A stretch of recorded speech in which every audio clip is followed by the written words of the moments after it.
What is going on, everybody? AHS Rules back again with another video. It's a massive video, one that I've been waiting quite a while to do. My 2023/2024 NBA Awards predictions. Now, not only will I be talking about the NBA awards in this, the 7 annual awards. It's weird because it used to be 6, but now they've added the 7th one.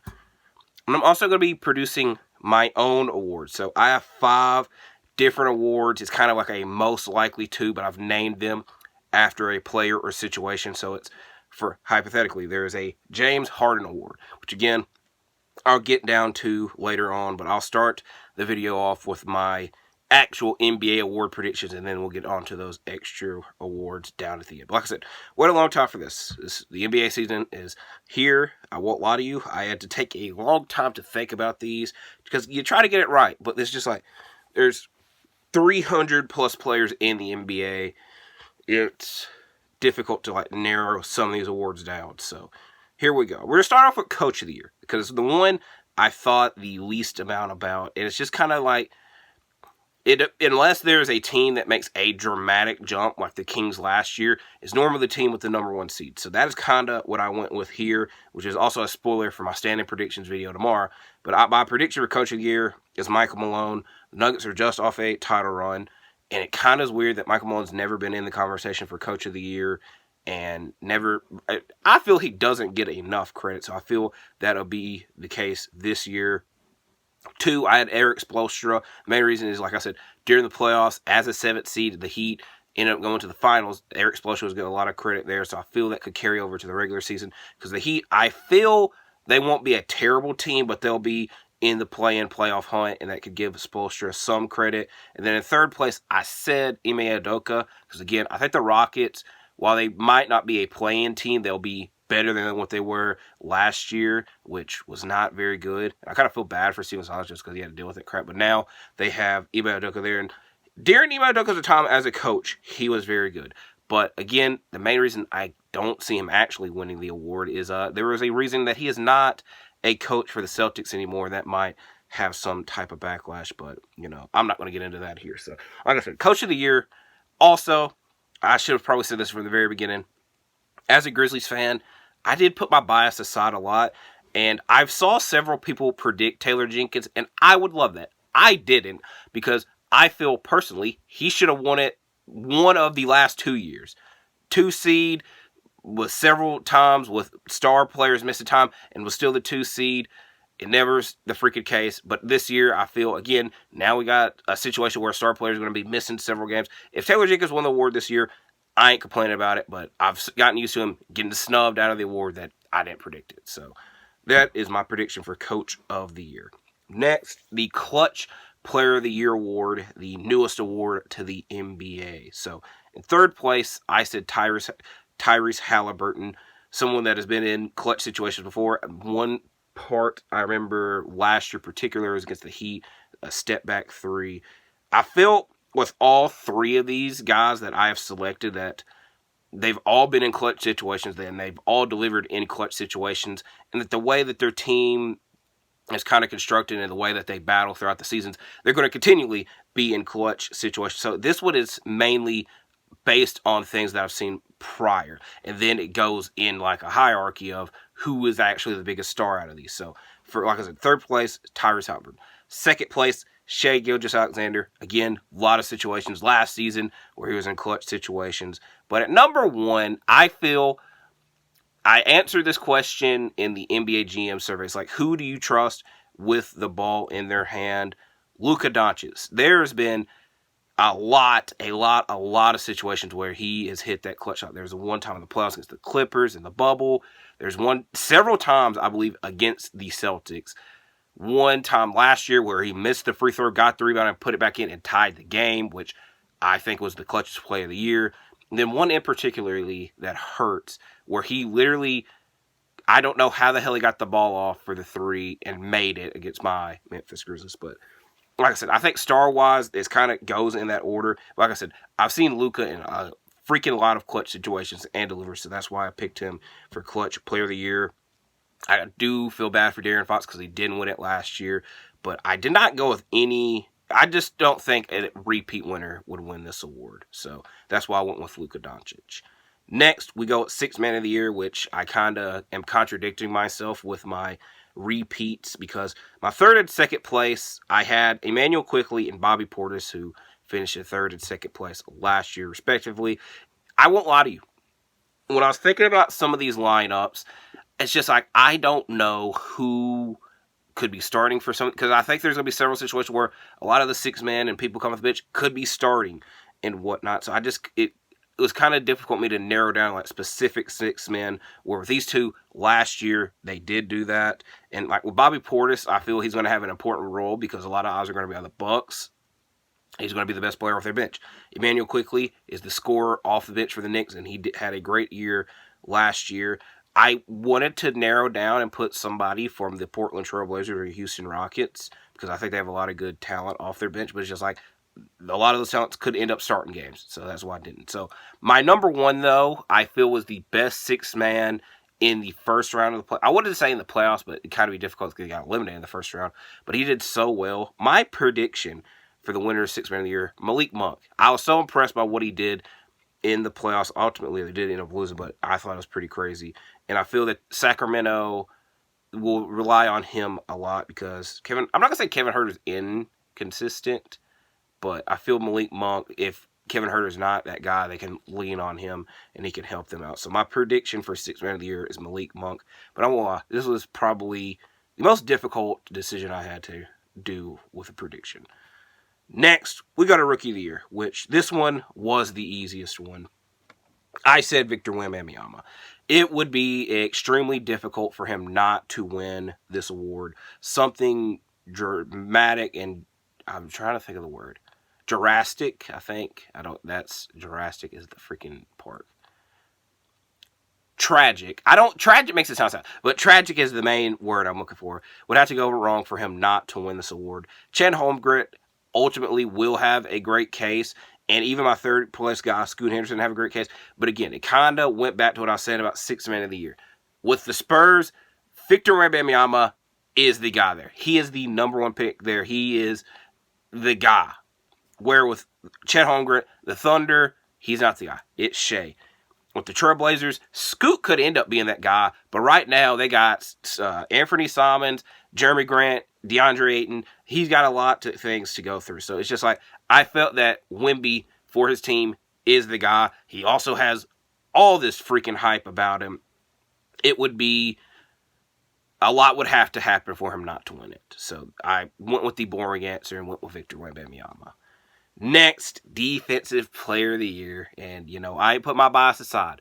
I picked Jaren Jackson Jr. to repeat because I feel he's going to continue to do the same thing that he did last year, go crazy defensively. And also, I feel a bit more responsibility is going to be had now that Dillon Brooks is not on the Grizzlies. Now, I do know the Grizzlies are adding another Defensive Player of the Year winner with Marcus Smart to the team. But I feel responsibility-wise and longevity-wise for the defense, Jaren is still there. I feel Jaren's going to pick up more responsibilities. He's going to do the same thing that he did last year and even maybe a little bit better, which I would love that. My second and third place guys. Second place, I said Anthony Davis. Again, it's the last time I get to say this. As a Grizzlies fan, in the freaking playoffs, seeing Anthony Davis just block almost all these freaking shots in the paint was heart-ripping. I'm not even saying heartbreaking. It's just like he would grab the heart and just snatch it, throw it away. It is just so depressing, and I feel he is the main guy for them defensively now because LeBron is, I'm not going to say old, because that comes back to bite you in the ass, but it's just like Anthony Davis should pick up those responsibilities, and he definitely showed that in the playoffs. Third place, I said Bam Adebayo. He's always been in the hunt. He's just never won the award. He's never been close. I'm not going to say close to winning. I don't think he has been nominated. I might be wrong. Because last year, he wasn't, because it was Jaren, Brooke, and Mobley. The year prior was Marcus Smart, Mikal Bridges, Rudy Gobert. Then the year before that, I don't remember who would it have been. I know that I think Rudy won it that year, 2021. But he's always been close, but he's the defensive main guy for the Heat. I think this will be the year that he finally gets some credit, but it wouldn't be enough to win the award. Evan Mobley, again, someone in their second year last year, ended up being in the conversation, got some votes for first place. I think also has a good case, but I feel that these guys are more established with their defensive prowess. So that's why I selected Jaren Jackson Jr. I just feel he's going to do the same thing that he did last year and potentially even a little bit better, which I would love that. Now we get to the last two NBA awards, and I went with 5 nominations each for these awards. So the first one is the Most Improved Player Award. Now, I made a whole video about this months and months ago. I'll put it in the description, or maybe I'll put it in the comments. And it was pretty much just me saying, with the Most Improved Player Award, there's no criteria. It gets all confusing. The award kind of got like bad press when Ja Morant won it, because as a number 2 overall pick and someone that even won Rookie of the Year, it's just like, how the hell did he win this award? Where it's supposed to be like a guy you're expecting out of nowhere to pop off and do well is supposed to win the award. So what I essentially, to shorten the video down, I said, these are the things that I look for to win the award. And if you meet 3 out of the 4 of these criterias, then I think you should be up for the award. So the first 2 are kind of like common things. Statistical improvements, obviously that's obviously going to happen. And a solidified role in the starting lineup, because most people that have won Most Improved Player the year prior. So the best example of this is last year, Lauri Markkanen. When he was on the Utah Jazz the year prior, he was on the Cleveland Cavaliers. He was going off the bench. So he goes to the Utah Jazz, he starts there, he improves, he flourishes. So those 2 are kind of the common ones. The other 2 are, you're either still on your rookie deal or is your first year making the All-Star team. So like the last award winner, Lauri Markkanen, first year All-Star. The year prior, Ja Morant, first year All-Star. The year prior, Julius Randle, first year All-Star. So 2020. Brandon Ingram, still under his rookie contract and first year All-Star. So it's just like, I was looking at what the award offers. So with my 5, like I said, each team also kind of has a guy that could win this award. This is anything and everything can happen with this award. So at 5, I put Rui Hachimura. I feel with him being on the Lakers, he finally has that solidified role that he didn't really, solidified role and chance that he didn't have for the Wizards. And even in the playoffs, there's moments where he was better than Jarrett Vanderbilt and could get the start. So like I said, with that solidified role from the starting lineup, I don't know if he'd be an all-star, but who knows. But I said Rui Hachimura. I just think in the playoffs, a different beast was awakened, and he will get a more consistent chance in the regular season now. 4th place, this is a homer pick, one of my favorite players, Saddiq Bey. The Atlanta Hawks, I feel, will be a decent team, but they just didn't make any dramatic upgrades, and they have a lot of forwards. DeAndre Hunter and Saddiq Bey mainly come to mind, where Saddiq Bey fits my own criteria. But like I said, he's one of my favorite players to watch. It's a very weird thing because I got a lot of basketball cards, and like a lot of packs that I'd open, I'd end up getting Saddiq Bey cards. And I have a like 4-page collection of Saddiq Bey cards, and so that's where the obsession slowly came about. Which is like, the main reason I said this is, I think for the Atlanta Hawks, they need a guy to step up.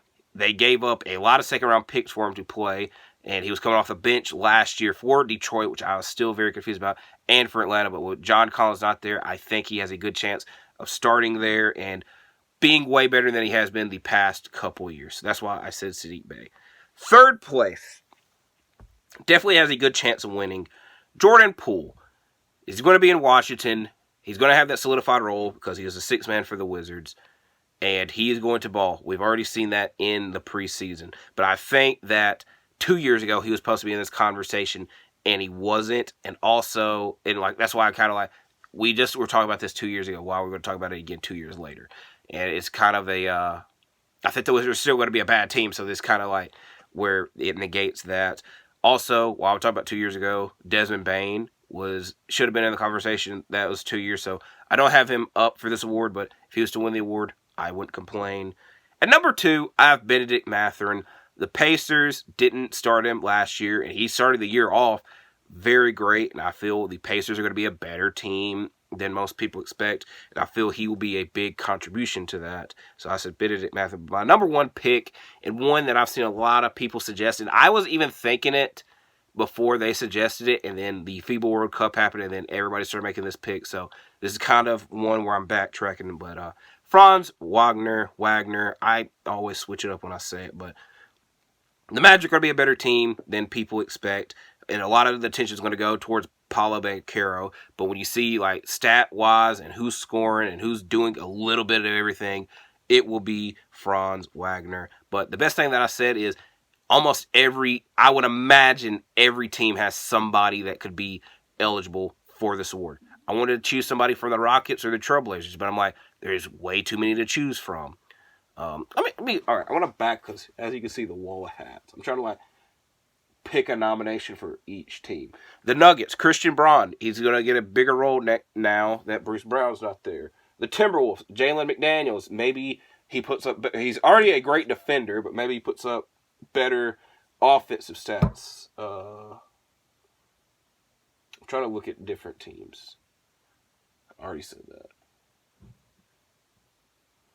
You know, this is an extremely wild card. The Cleveland Cavaliers, Isaac Okoro. I know that they signed a trade for Max Strus, but if he was to improve offensively, because we saw how flawed it was in the playoffs, and he just started popping off offensively, Isaac Okoro is just like, every team has somebody that could win this award. So it's very, and it's just like, I don't know how many years somebody that was like actually predicted to win the award actually won the award. Because I'd imagine nobody predicted Ja Morant to win the award. So my pick for MIP was Franz Wagner.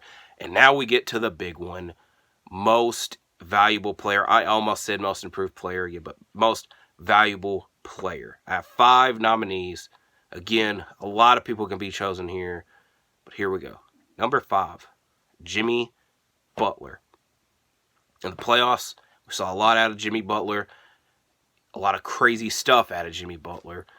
And I feel that this will be the time that it carries over the regular season, because the Heat are going to have a big burden. A lot of people the main reason people don't like nominating Jimmy Butler for awards is they're like, he doesn't play enough games, he sits out enough games. I don't think that's like actually planned, and it's going to be like, so I don't see him purposely, because you also did forget to mention off the top, which is like, you have to play the 65 games. I don't see him purposely sitting out of all 20 plus games.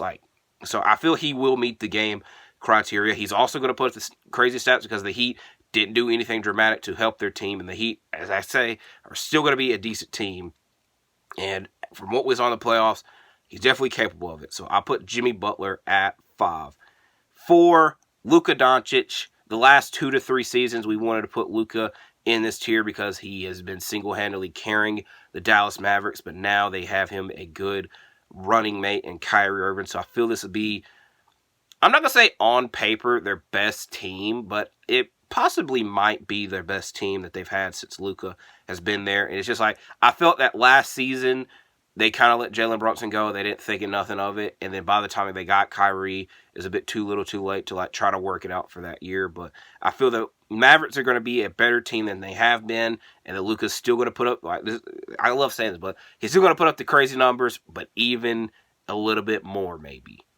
Number 3, Stephen Curry. I forgot to say this. I like saying I forgot to say this, but I obviously haven't made videos for my award predictions, but the last 3 years, I've gotten 2 out of the 3 right.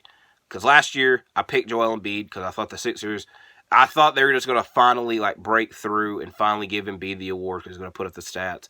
And the Sixers are going to be a good team last year. And spoiler, I don't have Embiid in my top 5 this year.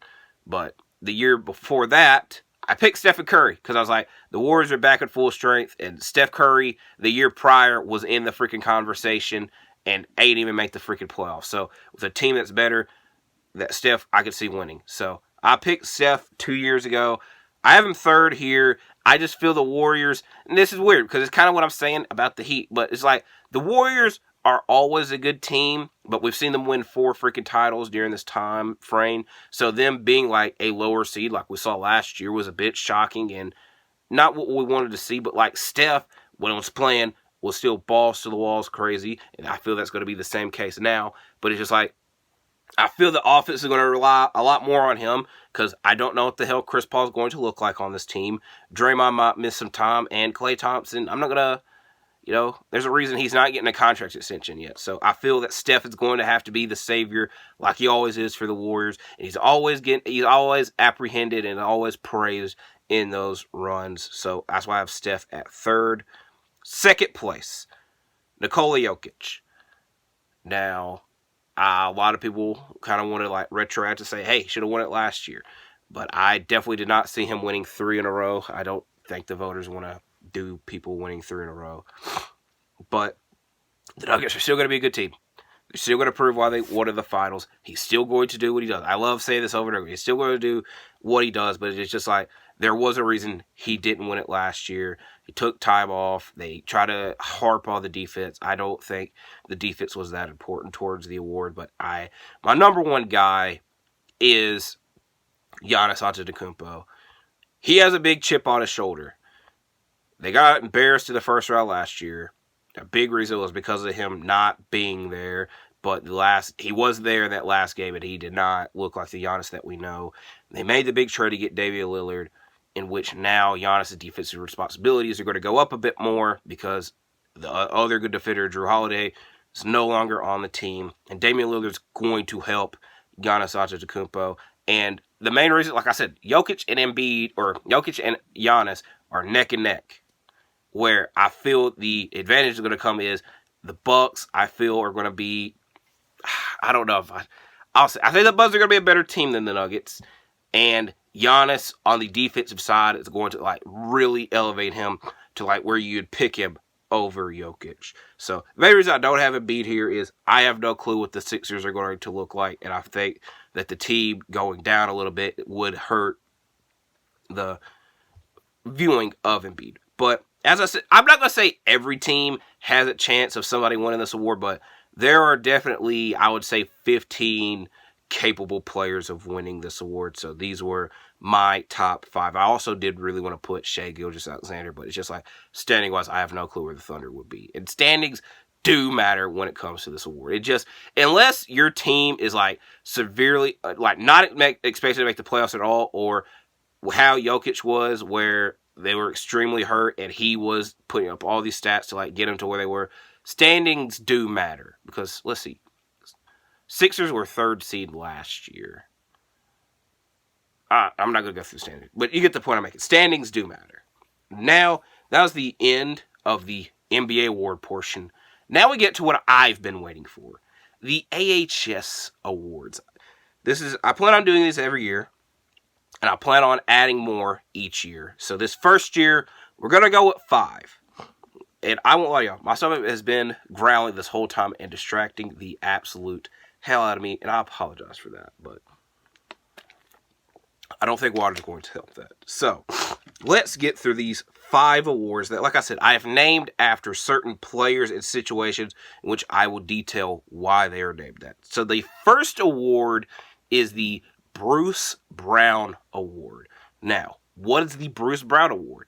The newest acquired player that helps his team out the most. Now, the best way that I would judge this is the team that makes it the furthest or the team that has the best standing. Whatever new player you added extremely helped. Now, it kind of be different if it was the Nuggets and then Justin Holiday, because like we would be able to tell if Justin Holiday had that big of an effect on the Nuggets. So, originally, I wanted to pick Marcus Smart. When I first thought of this award, I thought it was going to be Marcus Smart. And then a couple of trades happened, and my obvious pick has to be Damian Lillard. The Bucks are going to be a good team. They're going to be a dominant force with Lillard and Giannis. And like I said, I just named 2 guys, Lillard and Giannis. Lillard's going to have that effect. So like I said, I think the Bucks, I haven't done my standing predictions, but if you pick and choose, if you listen, you hear what teams I think highly of. And the Bucks are one of those teams, obviously, but it's just like Lillard asked for this. Lillard wants this big moment for him. He's going to deliver. So, like I said, the Bruce Brown Award winner, the newest acquired player that's going to have the biggest impact. And again, main reason I named it after Bruce Brown is last year, Nuggets, I thought was a great free agent signing when they signed Bruce Brown. And he helped them win the finals, literally. So, that's why I named the award after him. Now, this award could have several different meanings, but there's one specifically that I have. The James Harden Award. The biggest star player that will not be on this team when we talk about when these awards are done. So, I will say this. James Harden is disqualified for this award. We know that he's in rumors of asking for the trade, possibly being traded, but this is like the third time we've had to deal with this in the past couple seasons. Him going from Houston to Brooklyn, then Brooklyn to Philly, and now Philly to somewhere else. You've had this happen to you so many times, the freaking award should be named after you. So, if something happens to you so many times, you win that award. I think that works in several different occasions. So, like I said, the biggest star player that will not be on this team by the end of the season. My prediction is DeMar DeRozan. I think that he could really help some contenders out. He is on an expiring contract. I think a lot of teams would want to trade for him just because he's going to help that team in scoring and would be more than likely to come back to whatever team gets because, like I said, he's an expiring contract, and I just don't see any reason for the Bulls to keep him if they stay the same as they have been the past 2 years, mainly last year, and to get some value for DeMar. And I'm not going to say I want to see DeMar in a different location, but the Bulls need to do something instead of doing the same thing and expecting the same result. So I predict DeMar will be the biggest name traded during this season. My honorable mentions are Chris Paul, because I do see a world where this does not work out for him and the Warriors. And Chris Paul obviously has a big legacy and a lot of accolades, but it's just it's kind of falling down. There's a reason why. There's a debate on if he should come off the bench or not. My other honorable mention is Pascal Siakam, but I feel there's a good chance he might want to leave the Raptors, but the Raptors have been so stubborn when it comes to trade rumors the past couple of seasons and not willing to get rid of players that I could definitely see a world where this season ends and Pascal Siakam is still a Raptor. Next, another award in which it can mean a lot of things. The Ja Morant Award. As a Grizzlies fan, I love watching Ja Morant play. I think he's the most exciting player in the league. So, the reason this is named the Ja Morant Award, the player I'm most excited to watch play this year. Now, again, like I said, I feel this way about Ja Morant, and I'm not going to give him the award. It's the same thing as James Harden. Ja Morant is going to have some built-up anticipation because there's going to be 25 games that we know we're not going to see him. Once game 26, possibly game 27, because he might sit out that game 26 to hypen up. But once that time comes, we can see him play. We're going to be tuned in to see what the hell happens. But like I said, I'm not going to give him the award. That's why the award's named after him. The player I'm most excited for, Kyrie Irving. There's been way too many things going on non-basketball related that has stopped the hype of Kyrie. And it's just for me personally, I like talking about the actual basketball things. And with Kyrie the past couple of years, we've had to talk a lot about non-basketball stuff. With Dallas, it seems that we are back focused on basketball again. Now, obviously, there are some things bigger than basketball, but it just seems like basketball is the thing that we're focused on. Let's try to get a chip.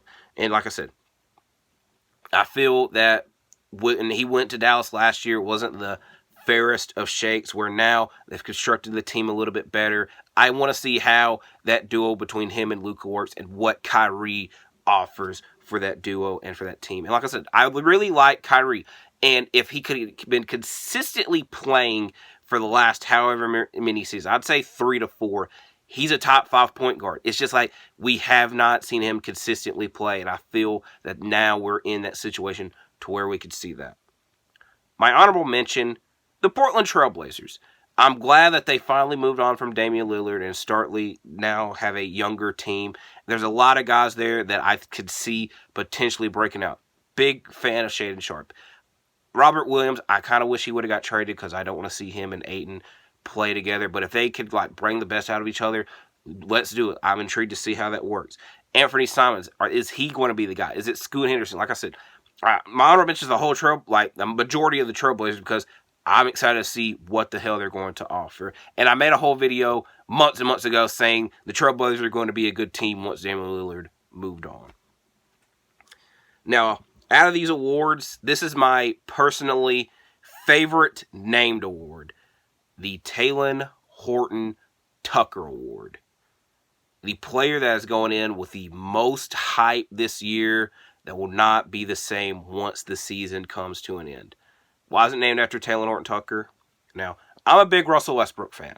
So when he got traded to the Lakers, I liked it because I thought there was a good chance he could win a championship there. Spoiler, it did not freaking work out. This is another reason why I don't like the Lakers. But a lot of Laker fans were hyping up Talen Horton-Tucker. He was the third guy that stayed over from the LeBron AD title win team. And spoiler alert, he didn't even play that freaking much in the finals, if at all. But they're like, hey, Talen Horton-Tucker's going to break out this year. Talen Horton-Tucker's that guy. And there's a beginning of the season where he didn't even get to play there, and they were doing bad. They're like, no, we need to see how this team looks with THT. But the main reason this award's named after him. Now, I didn't back check, and fact check who the freaking article is about and who it was by. I know it was a Bleacher Report article, and you probably know where I'm going now that I say that. There's a top 25 under 25 list 2 years ago, in which THT was ranked above Shai Gilgeous-Alexander. And seeing the hype for Shai Gilgeous-Alexander this year, you would have been smoking on something very, very illegal to think that. So, like I said, the player with the most hype that I think will be not at the same level once the season comes to an end. And this is extremely me hating, but it's the first person that I thought of, and I couldn't think of anybody else. Austin Reaves. During the playoffs, it was kind of the whole Lakers doing us up, and people would want to point out, hey, Austin Reaves. But it's just, I don't know. I'm just not the biggest. As a guy that is also named Austin, just not a big Austin Reaves guy. I'm not hating on him, not saying he's a bad player, but I just feel that the ass-kissing, I will not be reaching that level. And I feel when it comes down to the Lakers, and they're holding the title, if they were to hold the title, if they were to hold the title up at the end, I don't think Austin Reaves is going to be the guy with the Finals MVP or the MVP. I don't think he's going to be. I know there's a lot of these top 100 lists that I don't pay attention to, but I know he's ranked very high in them. It's just not a big Austin Reaves guy. And I just think at the end of the year, also, the Lakers have a lot of freaking players on their team that will be talked about a lot more than Austin Reaves. Now, my honorable mention was Josh Giddey and Jalen Williams. And I mainly thought this because when I think of the Thunder now, I think it's Shai and Chet, where prior it was Shai and Giddey, and Jalen Williams last season in his rookie year. He was doing a little bit of everything. And the Thunder I do think, are going to be a good team. But I feel that Giddey, stat-wise, might go down a bit because Chet's there, and Chet's going to take over some of the things that Giddey did, because Josh Giddey was kind of like a triple-double machine, where Shai and Chet, I feel, might take a step up this year, and Giddey might stay at the same level. But, that's this one's definitely me reaching, but I needed to have an honorable mention, so that's why I nominated Giddey and Williams, but, they're honorable mentions. I'm not hating on them. Austin Reaves, I'm not even really hating on him, but if you want to say I was, I couldn't argue. But now we get to the last award, the Phoenix Suns Award. Last season, prior to the trade deadline, there was a big period where the Suns were without Chris Paul, DeAndre Ayton, and Devin Booker. They had a lot of national TV games, and the games just weren't that interesting to watch because Mikal Bridges hadn't broke out like he did in Brooklyn yet. And I was just like, I need this team to make a move for me to care. Because like I said, Paul, Booker weren't there, and they just weren't that good of a watch. Even when they were there, they weren't as electrifying as they were the 2 years prior. So, the team that I want to see make a move for me to be moved. The honorable mention, the Chicago Bulls. I mentioned them earlier, DeMar, but I didn't want to mention them twice and give them the award because on paper, I think the Bulls' thought process was, hey, when Lonzo Ball was playing, we were the number 1 seed. We were a good team. How can we duplicate that without Lonzo Ball? And they just haven't been able to figure that out. So, on paper, their idea works. It's just, we'd rather see some of these guys move on. My pick, the New Orleans Pelicans. I'm not that high on the Pelicans. When I do my standard predictions, spoiler alert, I don't have them making with the team they have constructed right now, I don't see them making the playoffs. Again, we've been over this song and dance several times with the Pelicans.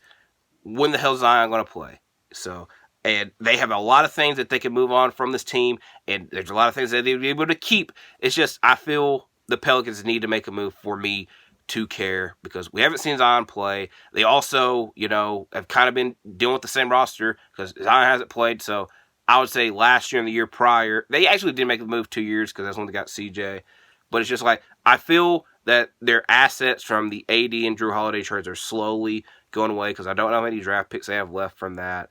I just feel that they have a lot that they can work with to make a trade and to become a better, more dominant team. They just haven't done that. And that the team that they have now is not...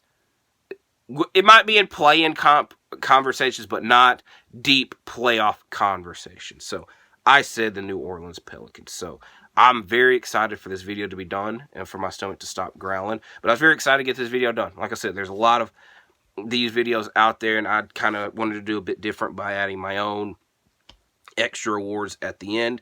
But it's going to be a long-ass time before we get to see the conclusions for these. But, I love that. I love that the NBA basketball is coming and approaching us. So I will have my standing predictions out. I plan on tomorrow. That video should not be as long as this one because, again, I've kind of already spoiled some of those if you've been listening. So put your award predictions in the comments if you want to. Let's enjoy basketball. Let's enjoy our life. Let's all stay safe. Like and subscribe. I'll see you in the next video.